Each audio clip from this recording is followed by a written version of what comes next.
अस्सलाम वालेकुम everybody, welcome back again to I K vlogs. आज की वीडियो में हम स्पेसिफिकली बात करने वाले हैं मोटिवेशन लेटर के बारे में, जो कि एक बहुत ही इंपॉर्टेंट चीज़ है इस पूरे एप्लीकेशन में। अभी आप लोगों के पास काफ़ी टाइम है, क्योंकि एप्लीकेशन 15 नवंबर से स्टार्ट होने वाली हैं। तो इसलिए आप लोगों को अभी मैं यही रिकमेंड करूंगा कि अपना मोटिवेशन लेटर पे काम करना शुरू कर दें। तो आज मैं भी आप लोगों को मोटिवेशन लेटर के बारे में काफ़ी कुछ इन्फॉर्मेशन देने वाला हूं। तो अभी मैंने लैपटॉप पे कुछ चीज़ें प्रिपेयर की हैं, तो वो मैं आप लोगों को लैपटॉप पे ही दिखाऊंगा। तो आप लोगों से फिर गुजारिश है कि अगर हमारे चैनल पे न्यू हैं तो चैनल को सब्सक्राइब कर सकते हैं और वीडियो को लाइक कर सकते हैं और अपने दोस्तों के साथ शेयर कर सकते हैं जो लोग अभी डिग्री कर चुके हैं और वो फॉरेन स्टडीज़ के लिए अप्लाई करना चाहते हैं। तो ये सबसे ईजी प्रोसेस होगा इस स्कॉलरशिप का। ये फुली फंडेड स्कॉलरशिप है, तो आप इसको अवेल करने की कोशिश कर सकते हैं। और इस वक्त मैं आप लोगों को ले चलता हूँ अपने लैपटॉप की स्क्रीन पे और वहीं पे आपको डिटेल में इसके बारे में इंफॉर्मेशन दूंगा। हो so let's go. So welcome back to my screen. हम जैसे कि आपको पता है कि हम बात कर रहे हैं मोटिवेशन लेटर के बारे में कि मोटिवेशन लेटर को कैसे लिखना है। तो इसके बारे में आज मैं थोड़ा आपको डिटेल से बताऊंगा। उससे पहले कि मैं आप लोगों को एक बात क्लियर करना चाहता हूँ, वो ये कि जो मोटिवेशन लेटर है, जो ये स्कॉलरशिप है, स्टिपेंडियम हंगेरियम स्कॉलरशिप, इसमें कोई एज सच इसकी बहुत ज़्यादा इंपॉर्टेंस नहीं है। लेकिन अगर जितना अच्छा होगा मोटिवेशन लेटर, उतना ही आपको फ़ायदा मिलेगा इससे। बट यूजुअली जो मोटिवेशन लेटर इनिशियल सिलेक्शन पे स्पेसिफिकली अगर मैं बात करूं, तो इनिशियल सिलेक्शन पे मोटिवेशन लेटर को इतना ज़्यादा इंपॉर्टेंस नहीं दी जाती। लेकिन जो फाइनल सिलेक्शन है ऑफ कोर्स, वहाँ पे मोटिवेशन लेटर को इंपॉर्टेंस दी जाती है। और दूसरी बात यह है कि जो मोटिवेशन लेटर बैचलर लेवल के लिए है, वो उसकी इम्पोर्टेंस मैं आपको बता रहा हूँ कि एज सच कोई 100% बहुत ज़्यादा मैटर नहीं करती। लेकिन जो मास्टर और पीएचडी के हैं, उनके लिए ये लेटर बहुत इंपॉर्टेंट होता है और ये बहुत ज़्यादा इंपॉर्टेंस भी रखता है। तो यूजुअली जो ये मैं मोटिवेशन लेटर आपको बता रहा हूँ, ये बहुत ही सिंपल तरीके से बता रहा हूँ। तो इसमें बैचलर के लिए जो अप्लाई कर रहे हैं वो तो इससे 100% इसको फॉलो करके लेटर अपना लिख सकते हैं। लेकिन जो मास्टर स्टूडेंट हैं, उनको थोड़ा सा एक्स्ट्रा रिसर्च करनी पड़ेगी। और पीएचडी वाले ऑब्वियसली वो जानते हैं कि वो मोटिवेशन लेटर उन्होंने कैसे लिखना है।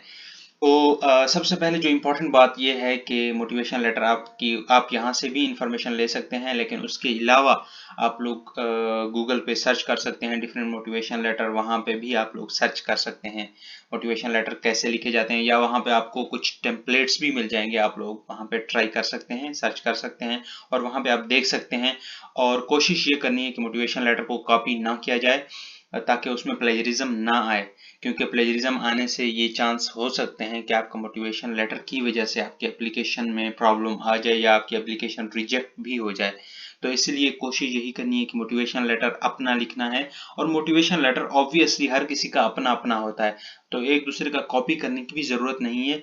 बल्कि आप एक दूसरे से आइडियाज ज़रूर ले सकते हैं, बट कोशिश करें कि आप लोग हर कोई अपना अपना मोटिवेशन लेटर अपने अपने एक्सपीरियंस से लिखे कि आपके क्या एक्सपीरियंस रहे हैं। उस हिसाब से आप मोटिवेशन लेटर लिखेंगे तो वो होपफुली आपका अपना मोटिवेशन लेटर और आपके लिए वही बेस्ट आपको रिप्रेजेंट कर रहा होगा। बिकॉज जो मोटिवेशन लेटर होता है वो एक्चुअली आपका एक आईना होता है, जो आपकी पिछली तमाम परफॉर्मेंसेस को वो एक पेज के ऊपर दिखा रहा होता है। तो आपने कोशिश करनी है कि उस पर ज़्यादा से ज़्यादा टाइम लगा के उसको बेस्ट तरीके से आपने उसको प्रेजेंट करना है। और यूजुअली जो उसकी लेंथ होती है वो 1 पेज होती है, रोमन वर्ड में 12 साइज रख के 1 पेज होती है। अगर तो आपको डिस्क्रिप्शन किसी भी जगह पे मोटिवेशन लेटर, आप चाहे स्टिपेंडियम हंगेरियम का लिख रहे हैं या किसी और स्कॉलरशिप, इंटरनेशनल स्कॉलरशिप का लिख रहे हैं, तो आप लोगों ने सबसे पहले तो जो चीज़ फोकस रखनी है वो ये कि क्या वहाँ पे कोई गाइडलाइन गिवन है जहाँ पे आपने मोटिवेशन लेटर लिखना है। यूजुअली ये होता है कि आपको या डॉक्यूमेंट की फॉर्म में अपलोड करना होता है, या आपको वहाँ पे अल्फ़ाबेट्स की फॉर्म में या वर्ड्स की फॉर्म में लिखना होता है। तो आपने ये चीज़ बहुत ध्यान से देखनी है कि वहाँ पे क्या डिस्क्रिप्शन गिवन है। अगर तो डिस्क्रिप्शन गिवन है तो आपने सिंपली उन डिस्क्रिप्शंस को फॉलो करते हुए अपना मोटिवेशन लेटर तरतीब देना है। जैसा कि वहाँ पे कुछ क्वेश्चंस लिखे होंगे, स्टिपेंडियम हंगेरियम स्कॉलरशिप की मैं बात कर रहा हूँ, तो वहाँ पे कुछ क्वेश्चंस लिखे होंगे। उन क्वेश्चंस को उन्होंने कहा है कि इनको आपने इस मोटिवेशन लेटर में रिस्पॉन्ड करना है।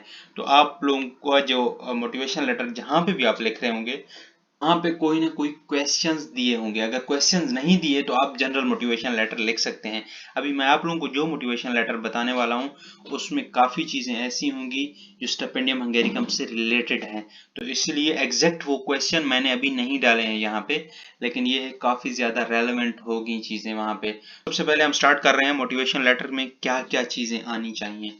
तो जो मेन चीज़ें, आपको आइडिया होगा चीज़ों का, कोई मेन जो चीज़ें उसमें हम शामिल करते हैं, सबसे पहले हमने उसकी आउटलाइन लिखनी होती है। वो आउटलाइन हम एक रफ पेज पे भी लिख सकते हैं, वो आउटलाइन हम अपने माइंड में भी बना सकते हैं कि हमने इसमें क्या क्या चीज़ें ऐड करनी है।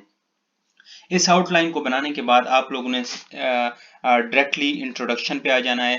जो मोटिवेशन लेटर का स्टार्ट होगा वो इतना आपका अच्छा होना चाहिए कि जो पढ़ने वाला है वो उसमें आगे इंगेज हो जाए, वो उसको मजीद आगे पढ़े। अब उस मोटिवेशन लेटर का जो स्टार्ट होगा उसमें आपने सबसे पहले एड्रेस करना है, डेयर सर मैडम या डेयर कोऑर्डिनेटर, या जो भी आपने, जिसको भी आपने एड्रेस करना है उससे आपने स्टार्ट करना है। डेयर सर या मैडम या डेयर कोऑर्डिनेटर या डेयर प्रोफेसर, जो भी आपने लिखना है वो लिखना है सबसे पहले। उसके बाद आपने स्टार्ट करना है। अब स्टार्ट आपने क्या करना है, आपने स्टार्ट करना है, इंट्रोडक्शन है तो आपने स्टार्ट अपने आपको इंट्रोड्यूस कराने से करना है। अब जो फर्स्ट आपका पैराग्राफ होगा वो बहुत ज़्यादा इंप्रेसिव होना चाहिए। वो इंप्रेसिव कैसे हो सकता है, उसमें आपने अपना डायरेक्टली इंटरेस्ट भी शो करना है कि आप किस फील्ड के लिए लिख रहे हैं और आप क्यों इस फील्ड में जाना चाहते हैं। तो आपके अगर कोई पीछे से आपका कोई कनेक्शन है ऐसी इंटरेस्ट का तो आपने उसको भी मेंशन करना है इंट्रोडक्शन पैराग्राफ में, ताकि जो पढ़ने वाला होगा, जो रीडर होगा, वो आपके मोटिवेशन लेटर में इतना एंगेज हो जाए कि वो आपका मोटिवेशन लेटर पढ़ सके पूरा।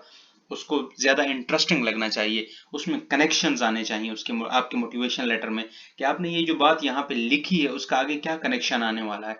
तो इस तरह से आपने चीजों को एंगेज करना है, तरतीब देनी है, ताकि आगे जो पढ़ने वाला बंदा हो वो इसमें पूरी तरह से इंगेज हो जाए और इस लेटर को पूरे तरीके से पढ़ ले। तो जैसा कि आप इधर देख सकते हैं, मैंने यहाँ पे थोड़ा सा इंफॉर्मेशन लिखी है इंट्रोडक्शन वाले में। तो इसमें you have to make sure that attention of your audience but you don't have to invent hot water in first paragraph।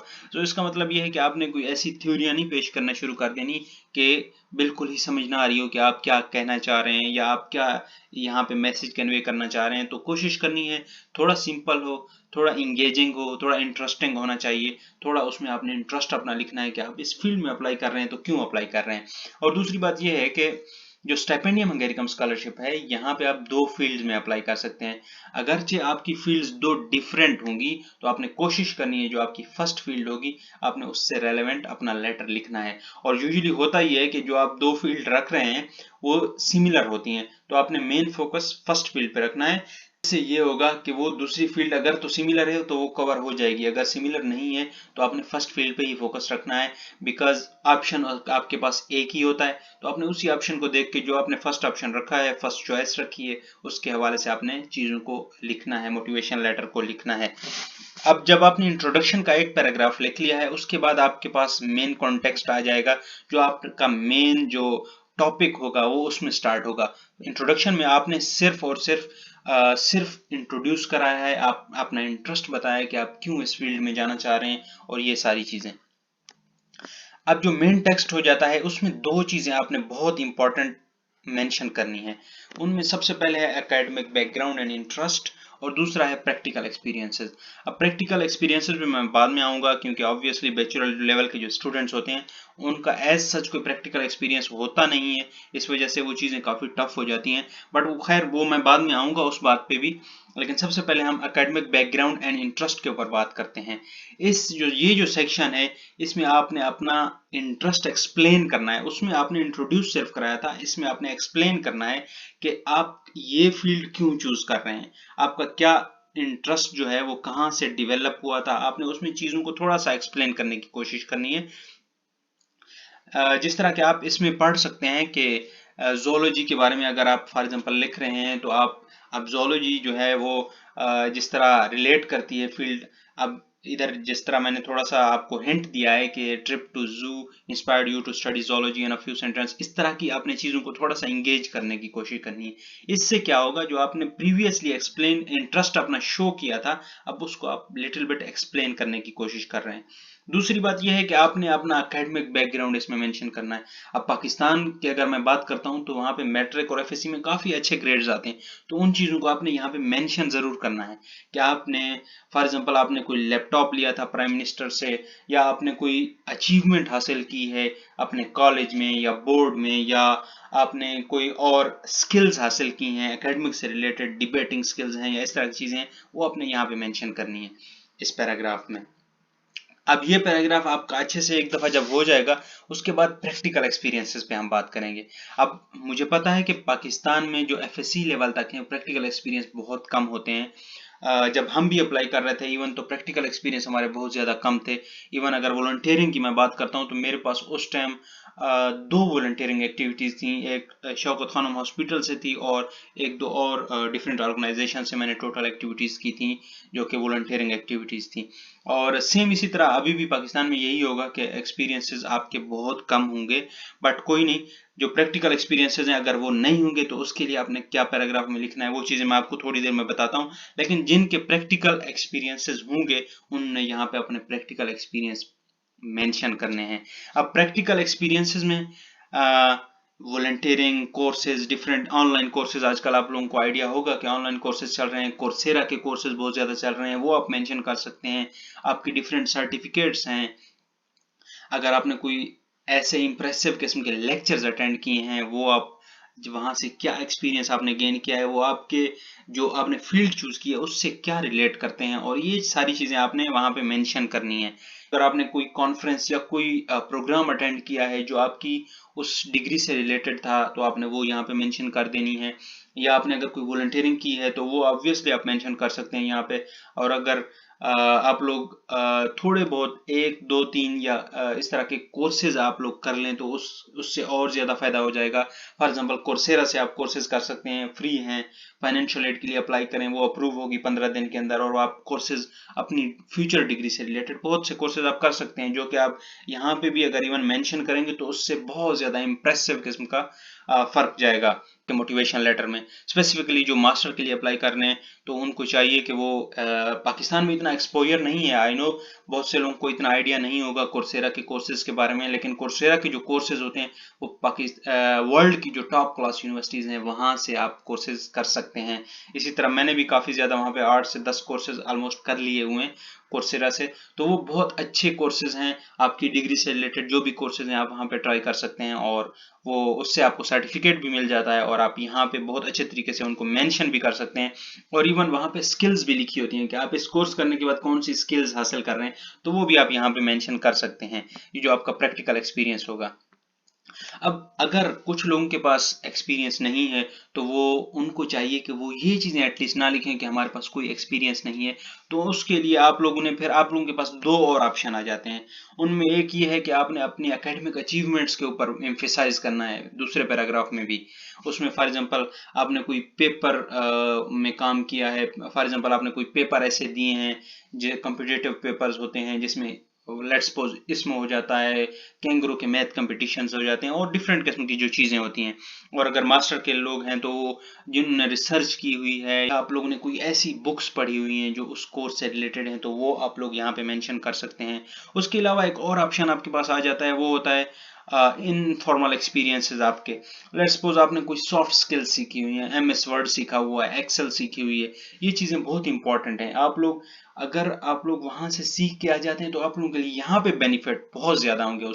उसकी वजह यह है कि यहाँ पे सारा सिस्टम आप ऑनलाइन स्टडी कर रहे होते हैं चीज़ों को, क्योंकि जो टीचर होते हैं वो आपको पावर पॉइंट पे पढ़ा रहे होते हैं। आपके पास कोई बुक्स नहीं होती यहाँ पे स्टडी करने के लिए, आपने अपने लैपटॉप लेके आने होंगे, आप लैपटॉप से चीज़ें पढ़ रहे होंगे, तो आपके पास जो सॉफ्ट स्किल्स होंगी वो बहुत मैटर करती हैं।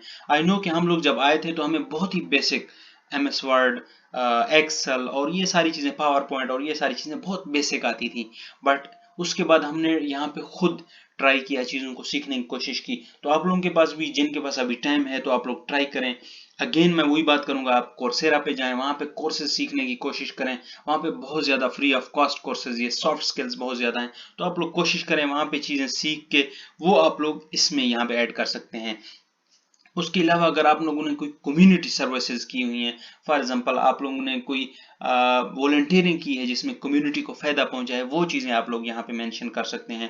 इस लेवल पे वर्क एक्सपीरियंस नहीं है तो आप इस तरह से ट्राई करें, ये चीजें मेंशन करने की कोशिश करें।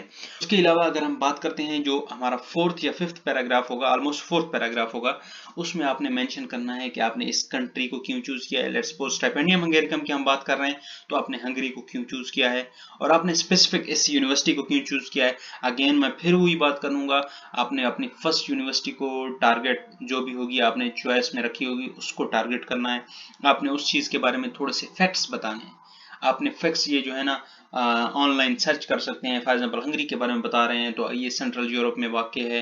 अब इसमें जो है वो इंटरनेशनल स्टूडेंट्स की काफ़ी तादाद हो चुकी है, जिसकी वजह से इंटरनेशनल इन्वायरमेंट है, मल्टी कल्चरल इन्वायरमेंट है।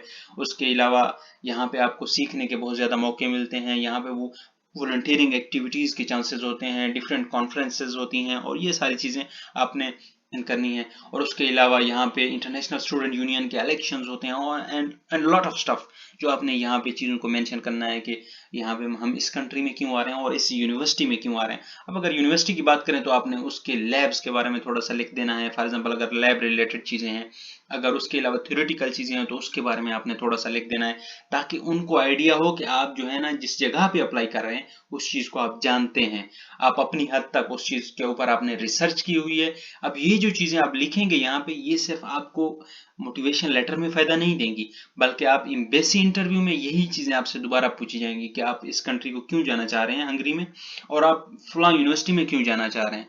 तो ये चीज़ें आपको डबल फायदा देंगी। इसलिए मोटिवेशन लेटर लिखते हुए हमेशा आपने कोशिश करनी है, रिसर्च वर्क करना है, चीज़ों को देखना है, चीज़ों को थोड़ा स्टडी करना है, उसके बाद आपने अपना मोटिवेशन लेटर लिखना है।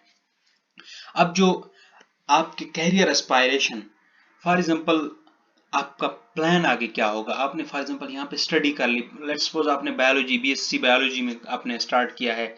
आप इस फील्ड में आपका आगे का प्लान क्या है, कैरियर प्लान क्या है, आपका इंटरनेशनल एक्सपीरियंस आप क्या एक्सपेक्ट कर रहे हैं और आपके फ्यूचर प्लान क्या है। ये बहुत इंपॉर्टेंट पैराग्राफ होता है जब आपने अपने कैरियर गोल्स के बारे में लिखना है, यानी कि फ्यूचर आपके गोल्स क्या होंगे। इसको स्टडी करने के बाद आप लोग क्या अचीव करना चाह रहे हैं और उससे आपकी कम्युनिटी को क्या फायदा होगा, यानी कि पाकिस्तान को क्या फायदा होगा। ऑब्वियसली जो डीड ऑफ एग्रीमेंट है उसमें ये चीज़ें मेंशन होती हैं कि आप डिग्री के बाद 2 साल पाकिस्तान में स्टे करेंगे, तो उस हिसाब से आपने इस चीज़ को लिखना है। अब वो 2 साल आपने स्टे करना है या नहीं करना, वो बात की बातें हैं, उसमें हम फिर डिस्कस करेंगे। लेकिन आपने मोटिवेशन लेटर में ये चीज़ें शो करनी है।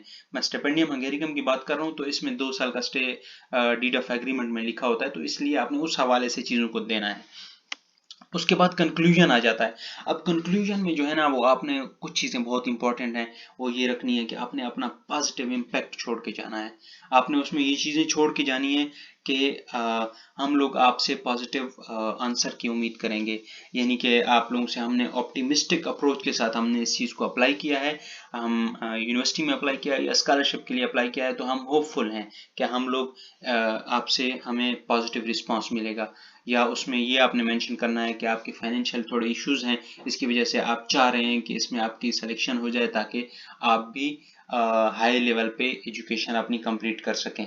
तो इस तरह से आपने कंक्लूजन करके एक पॉजिटिव इम्पैक्ट छोड़ के जाना है, ताकि पढ़ने वाला जो है वो एट द एंड पे जब आपके लेटर पे पहुंचे तो उसे फील हो कि हाँ इस बच्चे ने इतनी मेहनत से ये सारी चीज़ें की हैं, मेंशन किया है, सब कुछ किया है, और वो एक पॉजिटिव इम्पैक्ट के साथ ये छोड़ के जा रहा है कि वो आपसे पॉजिटिव इम्पैक्ट की उम्मीद रख के छोड़ जा रहा है। तो इसी तरह से आपने ये चीज़ें कंप्लीट करनी है।